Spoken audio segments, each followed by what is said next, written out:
Alléluia, gloire à Dieu. Je veux d'abord m'excuser pour ce long moment d'absence. J'étais un peu malade, j'avais la grippe pendant une semaine. Grâce à Dieu, ça va beaucoup mieux. Alors, le Seigneur m'a donné un message pour son peuple. Pendant mes moments de maladie, je veux dire, au moment de grippe, je dormais. Et Dieu m'a donné un songe dans lequel il me demande de le remettre ou de le mettre en ligne afin que ses enfants puissent en prendre conscience, connaissance. Et c'est ce que je fais actuellement. Donc je voudrais tout d'abord m'excuser par rapport à ma voix qui n'est pas mieux parce que je suis souffrant. Donc, c'est que depuis une semaine, jour pour jour, j'ai la grippe. Et aujourd'hui, je peux dire au Seigneur, merci, au Seigneur, lui rendre grâce de ce que je suis sur pied. Amen. Je suis sur pied afin de pouvoir donner ce message-là. C'est un message. Amen. C'est un rêve que j'ai fait. Amen. J'ai fait un rêve. Et dans ce rêve, je dormais, l'après-midi, je dormais et j'ai eu un rêve. Dans ce rêve, j'étais dans une réunion chrétienne, dans une salle très éclairée, vraiment éclairée, une salle très éclairée, bondée de monde. Il y avait, dit-on, d'éminents hommes de Dieu. Il y avait du monde. Et c'était une grande salle. Il y avait du monde. C'était éclairé. Il y avait la lumière. Vraiment, c'était très bien. Et voilà. Il y avait du monde. Et les gens, je crois que c'était un séminaire. Je crois que ça devait être un séminaire. Donc, il y avait, dit-on, d'éminents hommes de Dieu. C'était comme à un grand séminaire. Amen. Comme à un grand séminaire. Et à un moment, je devais prendre la parole. On m'a appelé. C'était à moi de monter sur le pupitre et prendre la parole. Et lorsque je me suis levé, je partais maintenant pour monter sur le pupitre.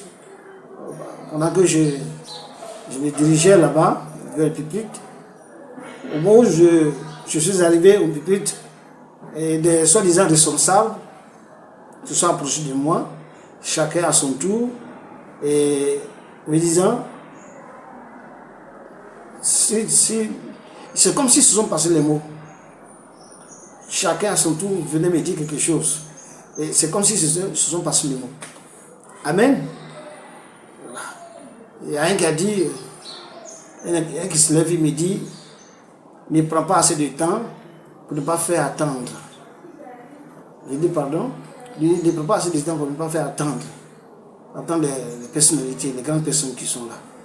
Les éminents hommes de Dieu qui sont là. Je leur réponds, mais je n'ai rien dit. J'ai continué à avancer. Il y a une deuxième personne qui est arrivée et la personne me dit, il y a d'éminents hommes de Dieu ici. Il ne faut pas les faire attendre trop longtemps. Il dit, ah bon? Il dit, oui. Il ne faut pas les faire attendre trop longtemps. Donc ne dure pas sur le pupitre, sois bref. Le troisième me dit, ne monopolise pas la parole. Il y a des grandes personnalités ici. Ne monopolise pas la parole. Il y a des grandes personnalités ici. Il dit, ah bon? Il dit, ouais, des grandes personnalités. Des éminents hommes de Dieu. Il dit, ah bon? Il dit, il ne faut pas garder la parole en te mettant en exergue. Et ne les mets pas dans une position inconfortable. Donc, on va demander deux choses. Première chose, de ne pas prendre assez de temps. Deuxième chose, de ne pas me monopoliser la parole. Et troisième chose, de ne pas dire des choses qui vont leur mettre dans une position inconfortable. De ne pas dire des vérités qui va déranger les éminents hommes de Dieu qui sont là, qui va déranger les grands responsables d'église, bien les grands hommes de Dieu qui sont là. Voilà. Et c'est comme s'ils se sont passés les mots. Et il me dit, il ne faut pas te mettre en exergue, hein, en disant des choses qui vont mettre ces personnes-là dans une position inconfortable.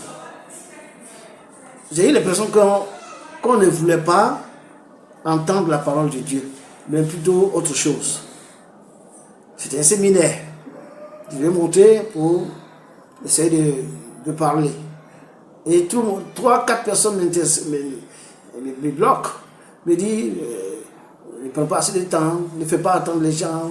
Il y a des millions d'hommes de Dieu qui sont là, il ne faut pas les faire attendre, il ne faut pas les mettre dans une position inconfortable, il ne faut pas te mettre en exergue. Je ne comprenais rien. J'ai eu l'impression qu'on ne voulait pas entendre la parole de Dieu, mais plutôt autre chose. Et à un moment, j'ai commencé à être intimidé, complexé par ces paroles qu'il me disait. Même moi, j'ai commencé à dire, mais j'ai commencé un peu, d'abord je ne comprenais rien, et puis après j'ai commencé à être intimidé, j'ai commencé à être complexé par ces paroles. J'ai dit, mais pourquoi avant même que je prenne la parole déjà, on me dit ces choses. J'étais étonné. Donc, il restait un peu, j'allais dire, bon, ok, donc je ne monte pas sur le pupitre, pour ne pas disposer les éminents hommes de Dieu, pour ne pas disposer les ministres, les grands ministres de Dieu qui sont là. Et soudainement, une force, amen, et une voix d'autorité sortit de moi et me disent, parle à ces païens, que celui qui n'est pas là pour Jésus s'en aille. C'est alors que les mots et les phrases, je veux dire les paroles, ont commencé à sortir de moi. Que celui qui est là pour la gloire des hommes, la gloire des hommes, s'en aille. Que celui qui n'est pas là pour Jésus retourne chez lui. Vous prétendez tous être là pour Jésus, mais c'est pour assouvir vos désirs, plaisirs, mondanité, orgueil et vos exaltations de soi, vos m'as-tu vues. Vous prenez la parole de Jésus comme couverture, comme vernis, et une mascarade. J'avais deux petits mots à donner. Je voulais juste dire quelque chose de... Mais, vouloir m'empêcher de parler, le Seigneur lui-même a pris la place et il a commencé à parler. Ce mot-là sortait comme ça de ma bouche. J'avais deux petits mots à donner de la part du Seigneur et vous voulez m'étouffer. Le Seigneur vous jugera lui-même. Donc, à un grand séminaire, on est venu parler de Jésus, la parole de Dieu. J'avais des gens soi-disant hommes de Dieu, éminents hommes de Dieu, de grandes personnalités, hommes de Dieu, qui sont assis. Et lorsque tu viens parler, tu dis non, ne dis pas beaucoup, je parle un peu seulement, ne dis pas beaucoup, juste quelque chose, et puis bon, tu dois t'asseoir. Ne prends pas assez de temps. Ne dis pas quelque chose qui va les intimider, qui va les empêcher, qui va les mettre dans une position inconfortable. Et ne dis pas la parole de Dieu. Ne prêche pas, n'annonce pas, ne dis rien. Va caresser ces personnes-là. Vous êtes les bienvenus, vous êtes comme ça. Voilà, tout ce qu'il voudrait que je dise. Tout ce qu'il voudrait que je dise. Oh, c'était pas la position séminaire. Donc les gars voulaient m'empêcher. Donc c'est là que le Seigneur m'a pris. Lui-même, il a commencé à faire sortir les paroles de ma bouche. Il dit, parle à ces païens. Que celui qui n'est pas là pour Jésus s'en aille. Mais c'est moi-même, je ne vais pas lui dire ça. C'est comme ça parler. C'est alors que celui qui n'est pas là pour la gloire des hommes s'en aille. Que celui qui n'est pas là pour Jésus retourne chez lui. J'ai dit, vous prétendez tous être là pour Jésus, être des chrétiens, mais c'est pour assouvir vos désirs, plaisirs mondains, orgueil, vos m'as-tu-vu. Vous prenez le nom de Jésus-Christ comme couverture, vernis, comme une mascarade. Amen. Et le Seigneur vous jugera lui-même. C'est ce que j'ai dit. J'étais moi-même étonné. Et à la suite de ces mots qui sont sortis comme ça de ma bouche, je pouvais entendre, tu es désormais l'homme à abattre. Et j'ai dit ceci, j'ai dit, si c'est pour le Seigneur, que cela soit ainsi. Si je suis l'homme à abattre, parce que je parle de Jésus, que cela soit ainsi. Amen. Et je me suis réveillé. Je me suis réveillé. À mon réveil, le Seigneur me met à cœur ceci. Il dit voilà. Voilà l'église qui se dit mienne en ces temps-ci. Elle considère l'homme. Elle élève l'homme. Elle croit en l'homme. Elle suit l'homme. Elle adore l'homme. Mais elle n'adore pas Jésus. Ne suit pas Jésus. Amen. Elle ne cherche pas les voies du Saint-Esprit pour les suivre. Personne ne fait allusion à Jésus-Christ.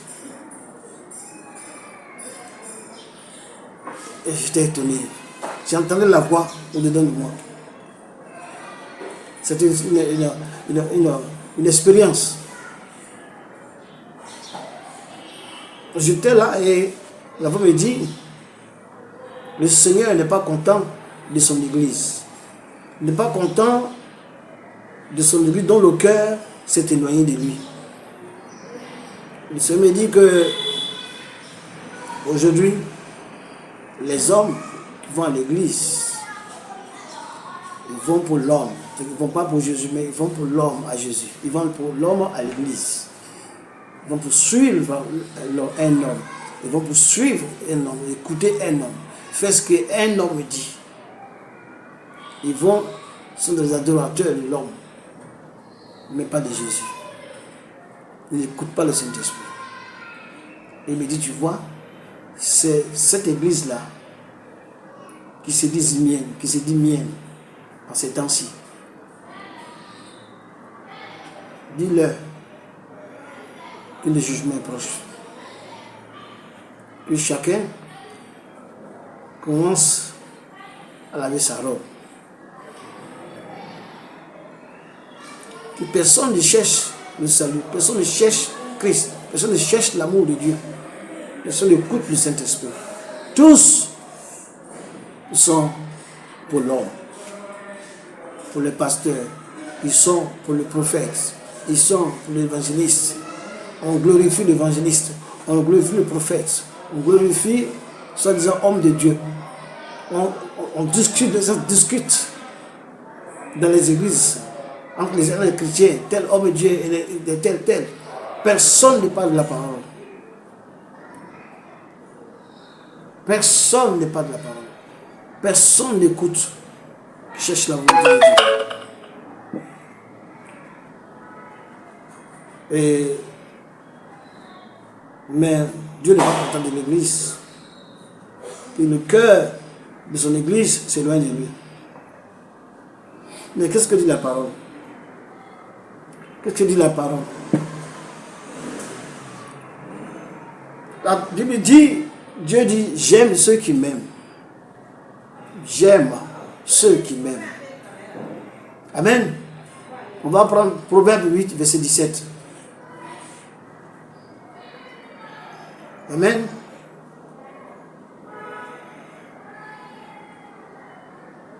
On va lire.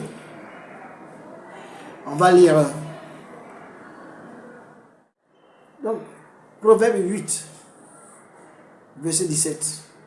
Proverbe 8, verset 17. J'ai la parole de Dieu. J'aime ceux qui m'aiment, et ceux qui me cherchent me trouvent. Donc le Seigneur dit qu'il aime ceux qui l'aiment. Amen. Lui, le Seigneur, il aime ceux qui l'aiment. C'est-à-dire que si tu t'en fous de Jésus, il s'en fout de toi. Si tu t'en fous de Dieu, si tu t'en fous de Dieu, lui aussi s'en fout de toi. C'est ce qu'il est en train de dire ce verset. J'aime ceux qui m'aiment. Et ceux qui me cherchent me trouvent. Et dans cette assemblée-là, les gens ne cherchaient pas Jésus. Ils étaient venus pour glorifier l'homme, les excellents hommes de Dieu qui étaient là. Les éminents hommes de Dieu.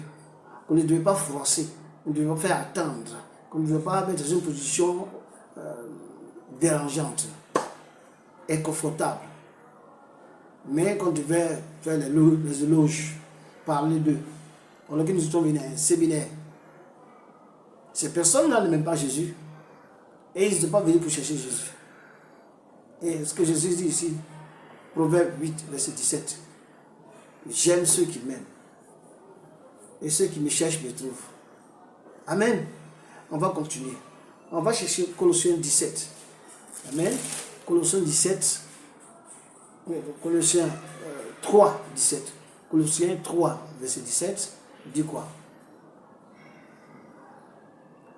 Et quoi que tu fasses, en parole ou en œuvre, faites tout au nom de Jésus, en rendant par lui des actions de grâce à Dieu le Père.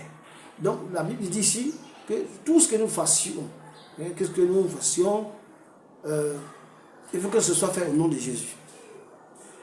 Quand on se regroupe, il faut que ce soit au nom de Jésus, pour Jésus. Lorsqu'on sommes dans un séminaire, dans une assemblée, dans une croisade, que ce soit au nom de Jésus. Que tout ce que nous faisions, que ce soit en parole ou en œuvre, soit fait au nom de Jésus. Et ces personnes-là, elles n'étaient pas là pour Jésus. Ils n'étaient pas là pour Jésus. Amen. Ils n'étaient pas là pour Jésus.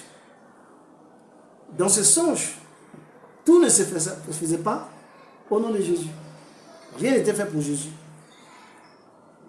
Donc, ces personnes étaient là pour... C'était un regroupement des hommes, des personnes. Mais Jésus n'était pas dedans. Jésus n'avait rien à voir avec ça. Dans ce songe-là. Et il me dit que le Seigneur n'exauce pas les pécheurs. C'est-à-dire, si tu ne cherches pas Jésus-Christ, si tu ne cherches pas Jésus, et si tu ne fuis pas le péché, si tu fais ce que tu veux, et tu es responsable de toi-même, et logique que ça ne va pas, il ne faut pas venir crier à Jésus pour chercher de l'aide. Il ne va pas t'exaucer. Tu as prié, il ne va pas t'exaucer. Amen. Il a dit ça dans Jean 9, 31. Nous savons que Dieu n'exauce point les pécheurs. Mais si quelqu'un leur honore et fait sa volonté, c'est celui-là qui les exauce. Si quelqu'un honore Jésus et puis fait la volonté de Jésus, c'est cette personne-là qui les exauce. Maintenant, si toi, tu ne cherches pas Jésus, si tu n'honores pas Jésus, si tu n'as pas la crainte du Seigneur, tu viens dans le séminaire pour un pasteur, tu viens pour rencontrer un évangéliste, pour rencontrer un prophète uniquement, pour lui exposer tes problèmes, ou bien pour demander des prières. Tu ne viens pas pour Jésus. Tu ne viens pas pour honorer Jésus. Amen. Tu ne viens pas pour honorer. Tu n'es pas venu pour sa volonté.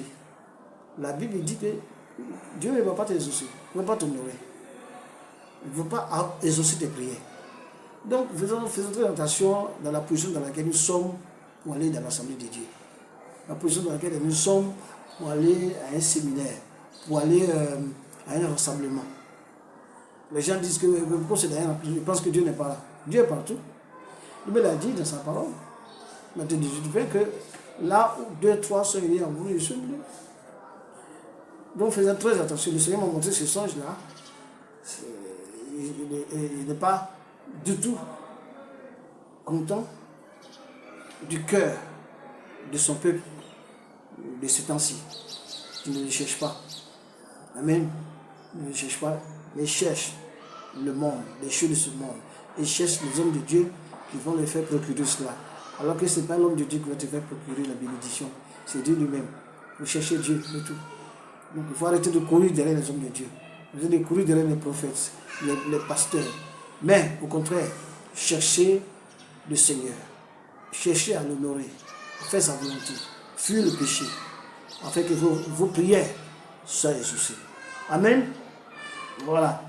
Donc, si tu te trouves dans ces choses que je viens de dire, que Dieu m'a montré dans le songe, c'est un songe, tout simplement. Si tu te trouves dans ces choses-là, alors il faut que tu reviennes au Seigneur, comme le dit dans le verset, comment on appelle la Bible, Proverbe 28, verset 13.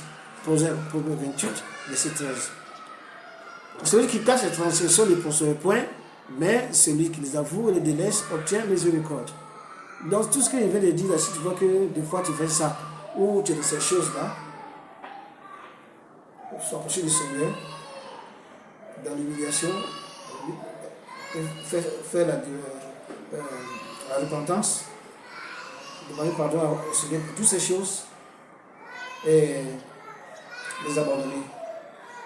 Ensuite, tu vas obtenir miséricorde et les ossements de tes prières. Amen. C'est évident. 1 Jean 1, verset 8 dit quoi? Si nous disons que nous n'avons pas de péché, nous séduisons nous-mêmes. Et la vérité n'est point à nous. Donc si tu dis que moi je ne pêche pas, c'est que le gars là, le fou, il est en train de dire là-bas, j'ai rien à voir avec ça. La Bible dit que tu n'as pas la vérité en toi. Parce qu'à chaque instant, nous péchons contre le Seigneur. Nous péchons. Donc quand le Seigneur dit que son église, le cœur de son église s'éloigne de lui. C'est éloigné de lui pour aller vers les pasteurs, pour aller vers les prophètes, pour aller vers les évangélistes. Le cœur de ses enfants ne cherche plus le Saint-Esprit, ne cherche plus Dieu lui-même, mais il cherche les hommes de Dieu, cherche les pasteurs. Si tu te retrouves parmi ces gens, dans ces choses-là, répands-toi, reviens au Seigneur, et il va exaucer tes prières. Ainsi, c'est pourquoi tu cours derrière les pasteurs, derrière les prophètes, derrière les hommes de Dieu, tu seras accordé par ta propre prière. Amen.